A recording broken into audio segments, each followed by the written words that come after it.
Welcome to the Mondovo Agency One-on-One series. We interview successful marketing agency owners who share their learnings and experiences from running a successful agency. Learn from their successes and failures to build a better agency yourself. We get you revenue figures, actual customer experiences, and practical case studies. The Agency One-on-One series is brought to you by Mondovo. Mondovo is your ultimate all-in-one tool set that saves you hundreds of hours a month in managing your SEO and social media campaigns. Thank you for having me. It's my pleasure to be here. So my name is John Doherty, and I am a San Francisco, California-based entrepreneur, growth marketer, business coach. I do all sorts of things. My main hustle is getcredo.com, which is a marketplace that connects businesses looking to grow with digital marketing consultants and agencies. That's my main thing. And then I also consult with some businesses, mainly marketplaces, but some other businesses as well on how they grow their businesses. And then I work with some agency owners about how they sell better business, how they get better leads, how they grow their agencies. So yeah, I've worked in digital marketing for years now, agency side, in-house. Worked with huge clients, small clients. So I've kind of seen a lot of it, and now I share my knowledge. Fantastic, very good. Now, Credo, the marketplace, sounds pretty interesting. Could you tell more about it?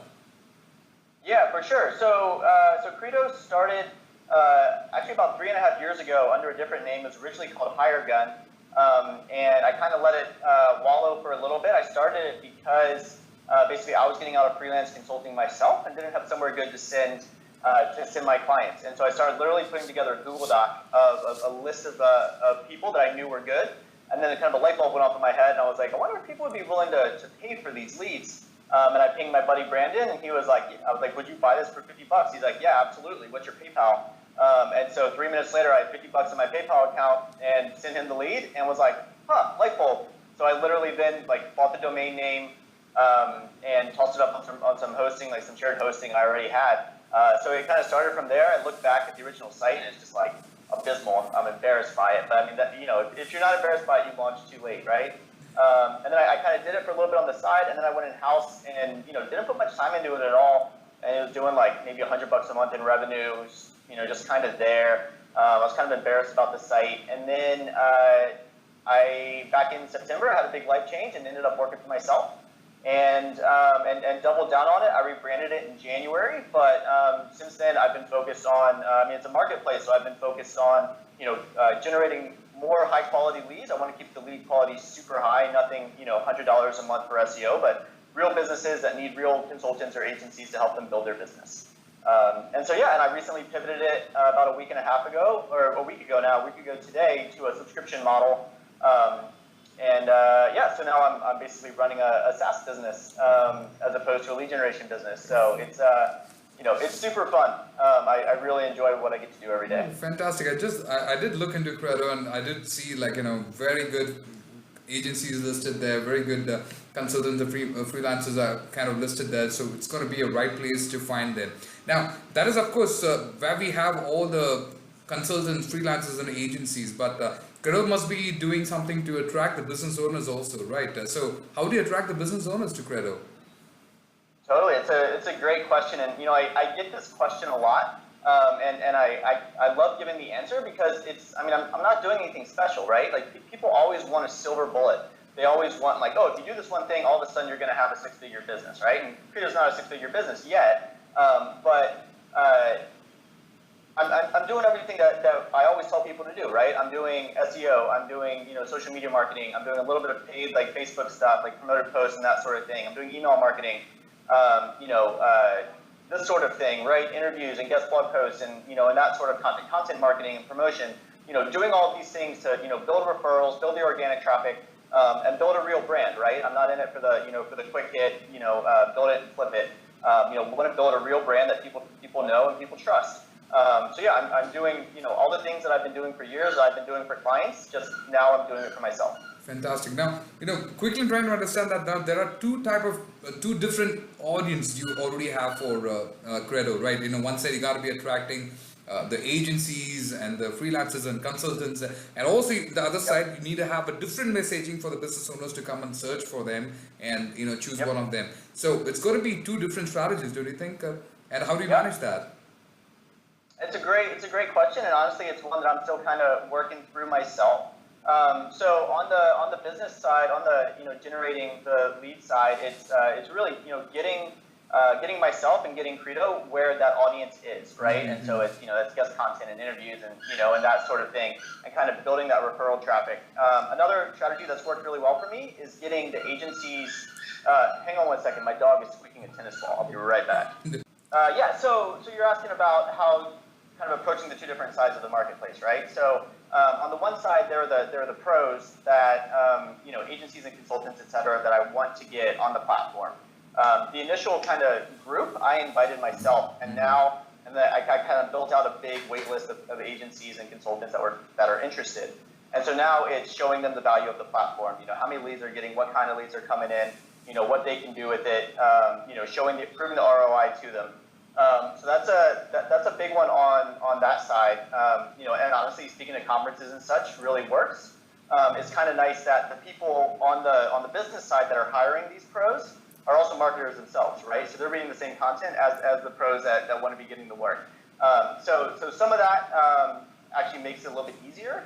But I definitely have to have different content targeted towards either like someone working in-house or a business owner or a professional marketer or consultant, what have you. So yeah, I mean, different channels work better for different ones. The pro side is a much longer kind of cycle versus the business side is more of a B2C play, just trying to generate as many high quality businesses looking for growth to come to my platform. Perfect, fantastic.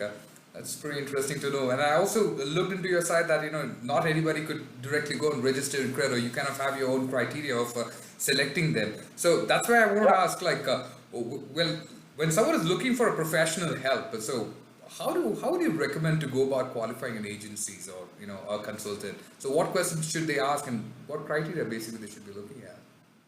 Yeah, it's a great question. I've actually written some content about this on the Credo blog. I think also on my own site, johndoherty.com. But I actually published a blog post yesterday. More talking about communication, but that's a big part of it as well. Where the real things that businesses should look for are do they have experience within your vertical? Every pro on Credo, they can put the kind of verticals they have experience in, right? So real estate or fashion or what have you. Also the business types, right? Because doing SEO for B2B software as a service, SaaS is very different from doing it for a 20 million page e-commerce website, right? So someone that's only worked on small businesses, when it comes to working on enterprise businesses, those are very different skill sets. And so really asking those sorts of questions and figuring out if they actually have experience working on the problems that you face. A big one, of course, is asking for references and case studies and that sort of thing. If they don't have any case studies or references or endorsements from their clients, you really need to question are they actually doing a really good job. And then of course budget considerations always come into play. One of the things I'm trying to do with Credo is bring more transparency to the industry. So that's around how much businesses charge, not just per hour, but what's their minimum. When I was working at Distilled, an agency I worked for in New York City, which is a fantastic agency, their minimum was fairly high. And we'd have businesses coming to us that could spend $2,000 a month, right? And we're like, we can't take you, you can't afford us. As much as we'd love to work with you, that's not the kind of clients that we take on. And that's super frustrating for the business, right? That's trying to find someone. They're just kind of passed around and maybe talk to so and so. So yeah, that's another one. I think it kind of starts there. Can you afford them? Mm-hmm. And then if you can afford them, do they have the experience within your industry, within your vertical, that sort of thing. And then I think the biggest one that businesses overlook is communication and how well the consultant or agency communicates with their clients, how well they report. That kind of thing. Those are all very important for the health and longevity and success of the project. Perfect. Well said. Apart from the the minimum price that their clients have been working for, is there any other thing agency should bother in qualifying the client itself? And what should be the criteria? Absolutely. Yeah, absolutely. I mean, it's a two-way street for sure.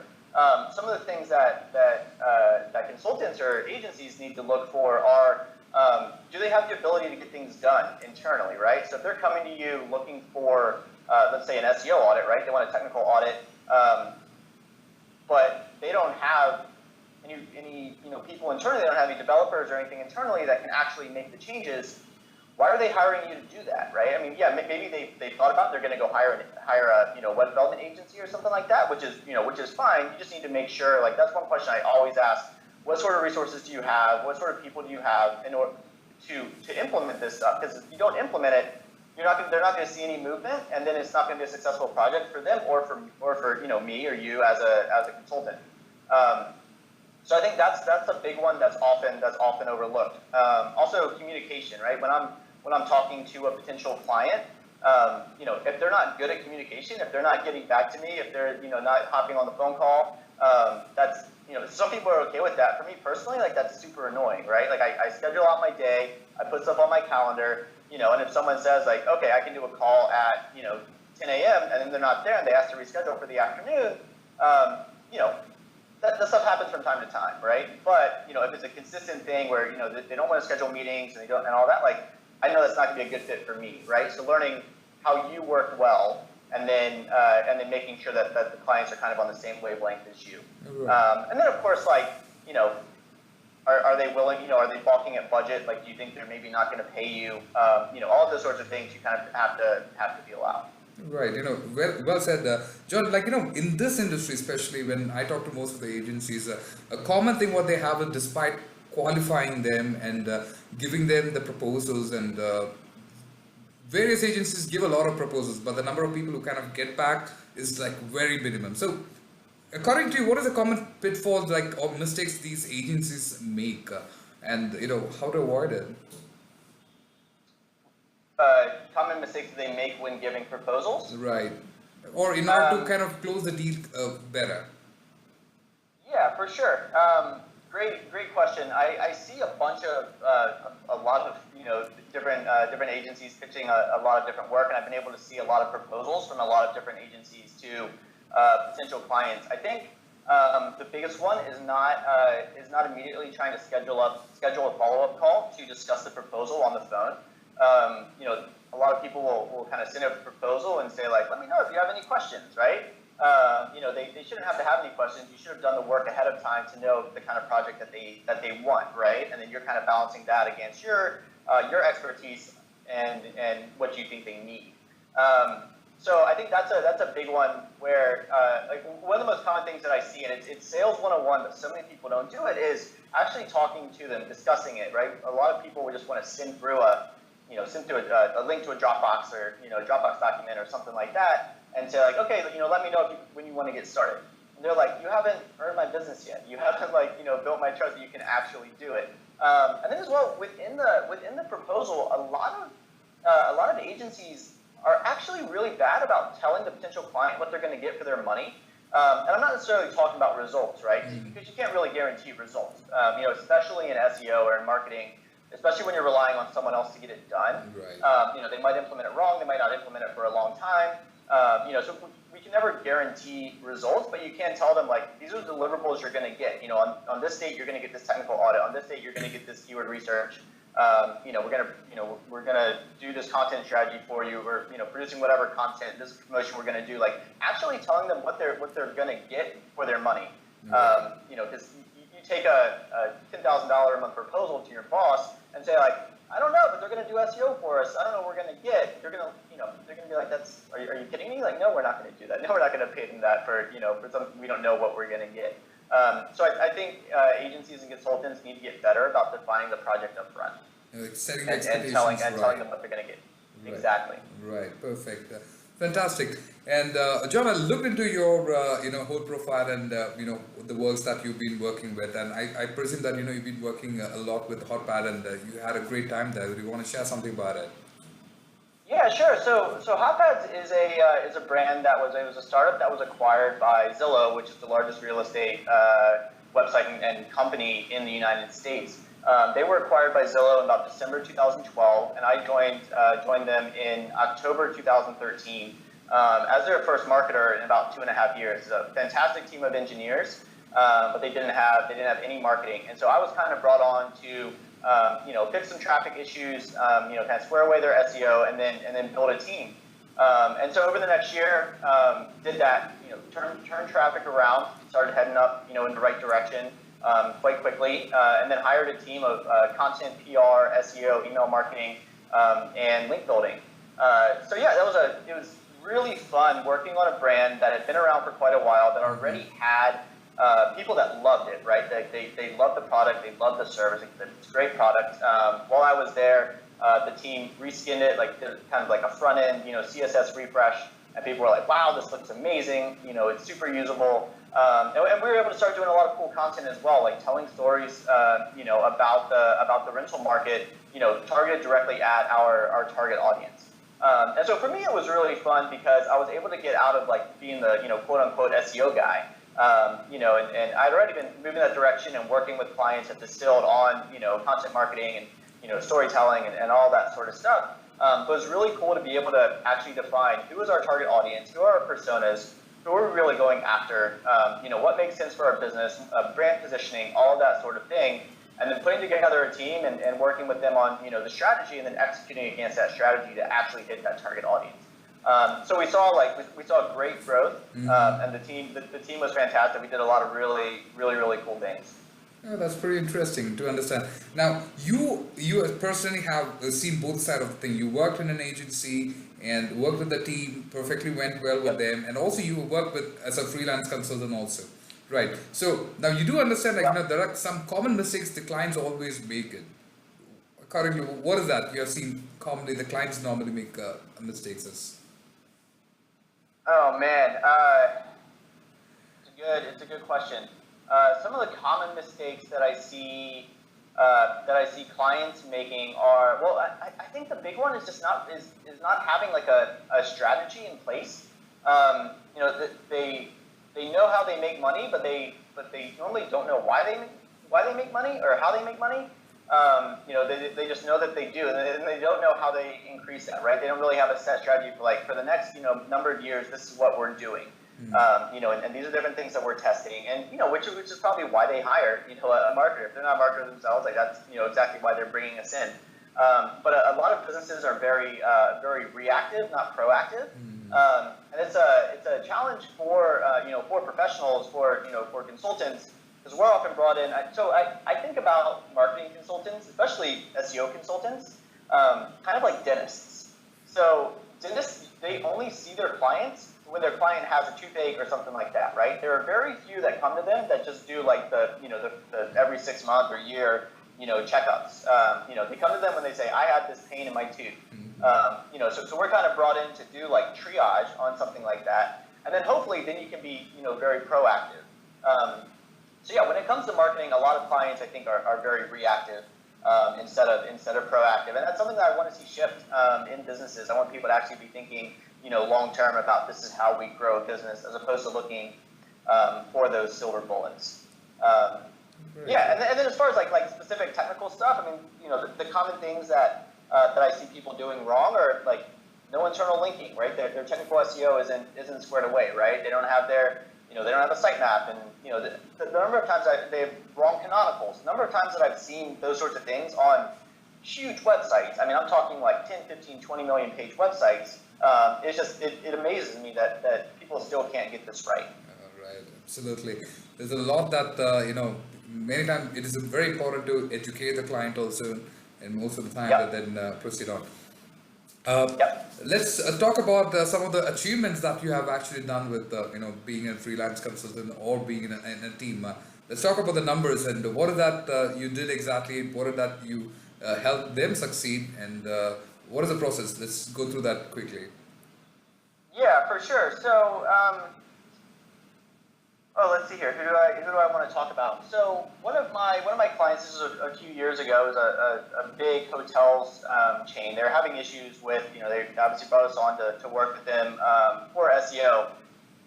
They didn't have. This is actually where I learned a big lesson about having resources to implement things.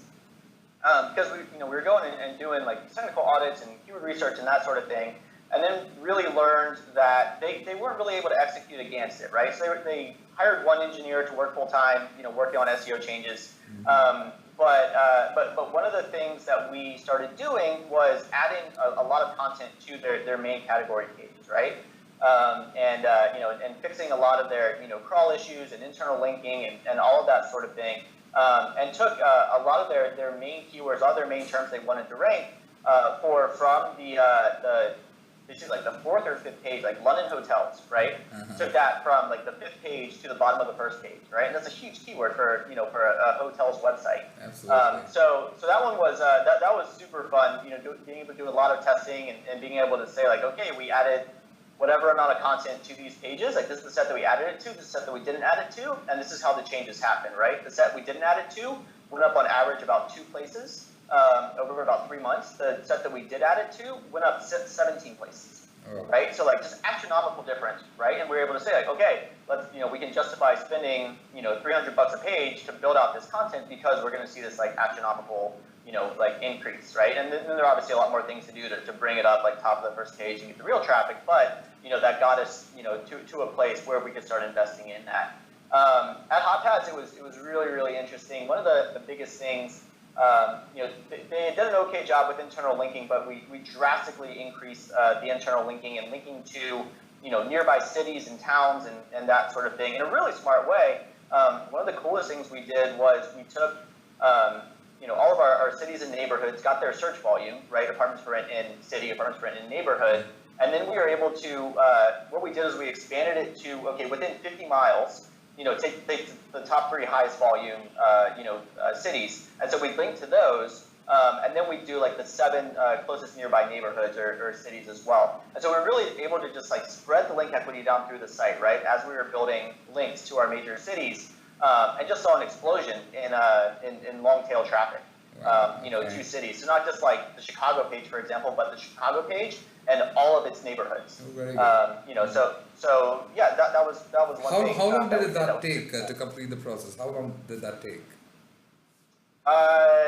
6 months. 6 months. Okay. From ideation, data gathering. We had to get data from other places, and implementing it, making sure everything was working correctly, getting it into sitemaps, segmenting our sitemaps. Getting all the tracking in place, and then continuing to build links and do content and all those sorts of things. That was probably about 6 months worth of work.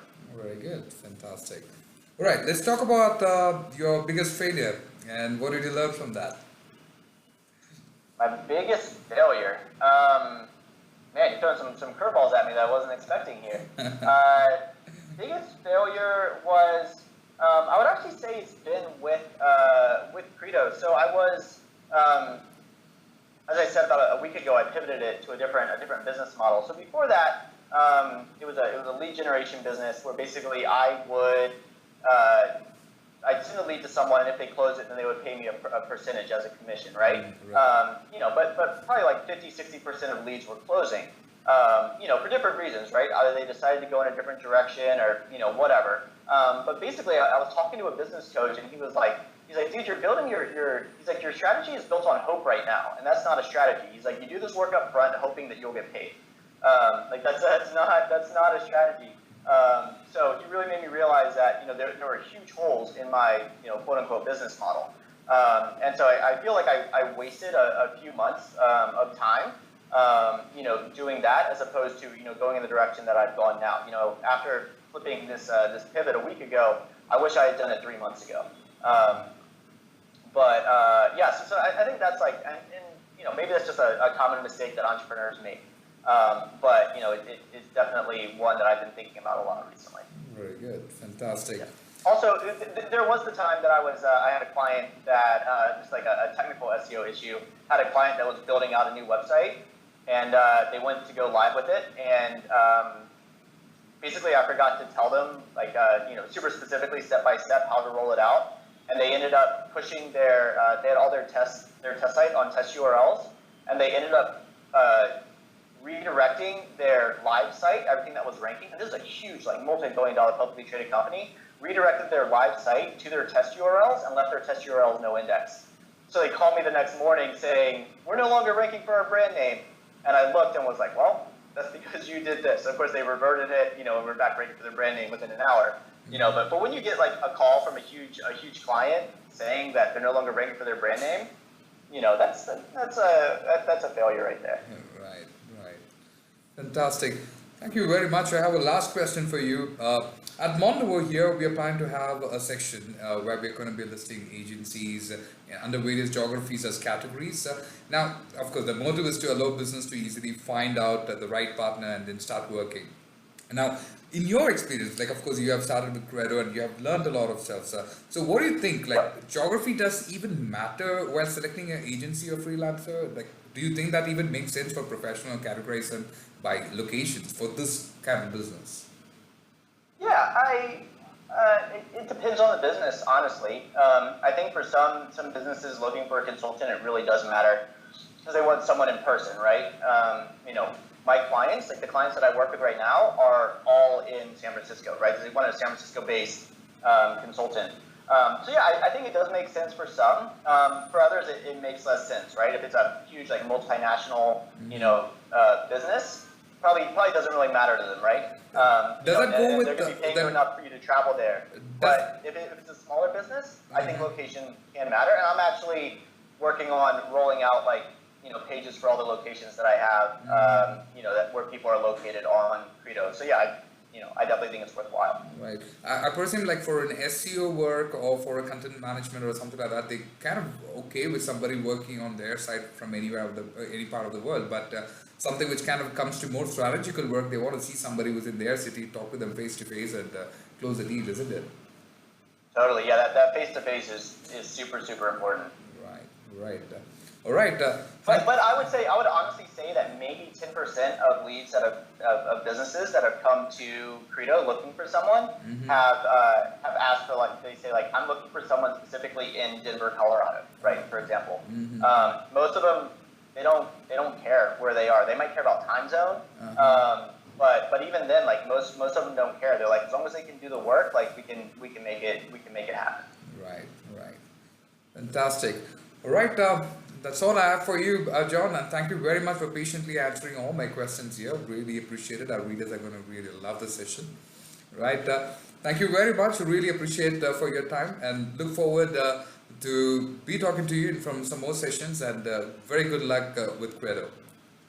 Absolutely. Thank you very much. It was my pleasure to be here. Thank you. Thank you for listening to the Mondovo Agency One-on-One series. For information on show notes and transcription of this episode, visit us at mondovo.com. If you found the episode worth your time, please do spread the word. Tweet it, email it, and share it with your network. Do keep checking back for more new episodes. Till next time.